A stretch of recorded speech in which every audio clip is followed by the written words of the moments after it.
për serimet në të fundit sa i përket proceseve dhe zhvillimeve që vinë për votën e diasporës. Do të ndryshojmë temë, do të flasim për kronik, ku ditën e sotme pritet pranë që të zhvillohet në GKO seanca ku SPAK do të njoftojë gjykatën në lidhje me hetimet 2 mujore për Veliajn. Kemi në lidhje të drejtë për drejtë gazetaren ton Glidona Dace, e cila do të na jap edhe më shumë informacione. Glidona, konkretisht çfarë po ndodh? Keni zbuluar diçka sa i takon këtij raporti apo hetimi 2 mujor?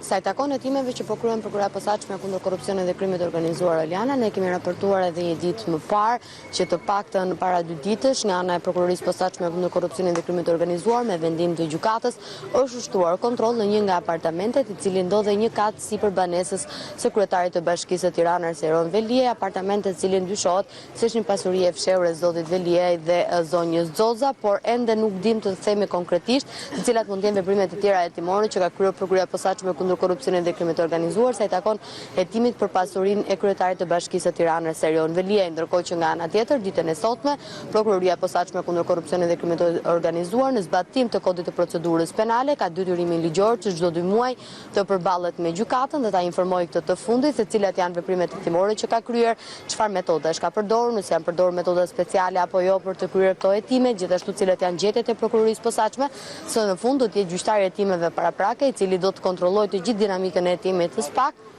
dhe gjithashtu nga ana tjetër do të dëgjoj edhe argumentat të cilat do të jepen nga avokatët. Kryetari i Bashkisë së Tiranës Eron Veliaj për herë të parë nga momenti i arrestimit dhe sotme nuk do të jetë i pranishëm në sallën e gjyqit, ai ka dorëzuar një deklaratë të cilën ndoshta do të mbetet më vonë për të konfirmuar dhe për të mësuar të cilat janë argumentat që ka dhënë kryetari i Bashkisë së Tiranës Eron Veliaj për të mos u paraqitur në dyert e gjykatës posaçme kundër korrupsionit dhe krimit të organizuar. Sipas edhe rregullave dhe ligjeve, seanca e informacionit 2 mujor janë 2 prokurorë, Altin Dumani dhe Olzado, të cilët relatojnë të gjithë argumentat e tyre, veprimet hetimore që kanë kryer, disa prej gjetjeve kryesore, ja relatojnë përballë gjykatës, të cilët më pas kanë të drejtë edhe avokatët të njihen me këto hetime që ka kryer SPAK dhe në gjatë kësaj seance avokatët e zotit Veliaj, pasi të dëgjojnë argumentat e prokurorëve, mund edhe të kërkojnë ndryshimin e masës së sigurimit në ambientet e gjykatës. Përgjithsisht në seancat e informacionit 2 mujor shfrytëzohen her pas here nga ana avokatëve për të kërkuar ndryshimet e masës së sigurimit përgjithsisht për personat të cilat kanë masa sigurimi me karakter shtrëngues, siç është e arrestit në burg